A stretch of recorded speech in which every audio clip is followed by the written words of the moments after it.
In summary, the President's overall health is excellent. His cardiac performance during his physical exam was very good. He continues to enjoy the significant long-term cardiac and overall health benefits that come from a lifetime of abstinence from tobacco and alcohol.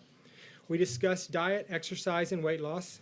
He would benefit from a diet that is lower in fat and carbohydrates and from a routine exercise regimen. He has a history of elevated cholesterol and is currently on a low dose of Crestor. In order to further reduce his cholesterol level and further decrease his cardiac risk, we will increase the dose of this particular medication. The President is currently up to date on all recommended preventive medicine and screening tests and exams. All clinical data indicates that the President is currently very healthy and that he will remain so for the duration of his presidency. Okay, with that, I'll take some questions. Before we get started, let me just make one comment. I'd just like to point out for all of you here in this room, many of you which know me, if something should happen to you over the next few months and you should fall ill at some point, that most likely I will be the one called to come and take care of you. So when you ask your questions, please keep that in mind. Yes, sir. Dr. Jackson, how much weight have you suggested the President lose? And he has not exactly been enthusiastic about exercising. The President kind of believes that we all have a finite battery. Why waste it on exercising when you can put it toward other pursuits? So what did you counsel him about that? Right, that's right. So, I think the President, he and I talked, and he would like to lose over the next, I think a reasonable goal over the next year or so is to lose 10 to 15 pounds. We talked about diet and exercise a lot. He's more enthusiastic about the diet part than the exercise part, but we're going to do both. He and I will work together over the next year to incorporate a good plan so that we can meet those goals.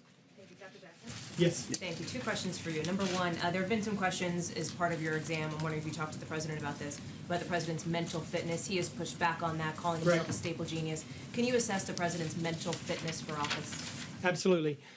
So many of you may have picked up on the fact that we did do a cognitive assessment as part of the exam. And initially, I had no intention of including a cognitive assessment in this exam because, to be honest with you, per all the guidelines that are out there, it's not indicated at this time. A lot of the guidelines would suggest that you do cognitive screening questions, and that if you have a positive or concerning answer in the screening questions, that then you engage with a cognitive screening tool. So I had no intentions whatsoever of doing that, like I said, because I didn't feel it was clinically indicated. And part of the reason I didn't think it was clinically indicated is because I've spent almost every day in the President's presence since January 2000, or last year, when he got into office.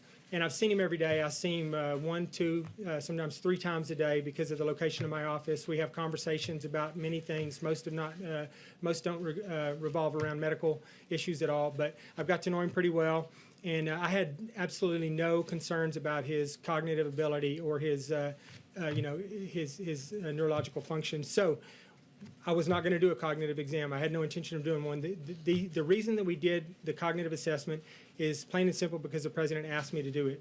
He came to me and he said, is there something we can do, a test or some type of screen that we can do to assess my, my cognitive ability? And so I looked into it. And once again, and my initial question was that I didn't think it was indicated and I didn't think we should do it. After looking at some of the guidelines, there are a few guidelines out there that lean in the direction of potentially doing it.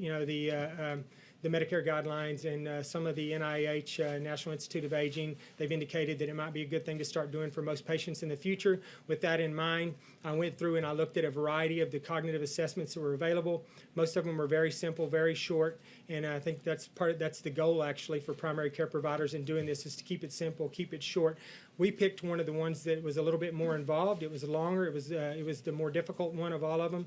It took significantly longer to complete, but the President did exceedingly well on it. So that was not driven at all by any clinical concerns I have. It was driven by the President's wishes, and he did well on it. So to follow up, the President's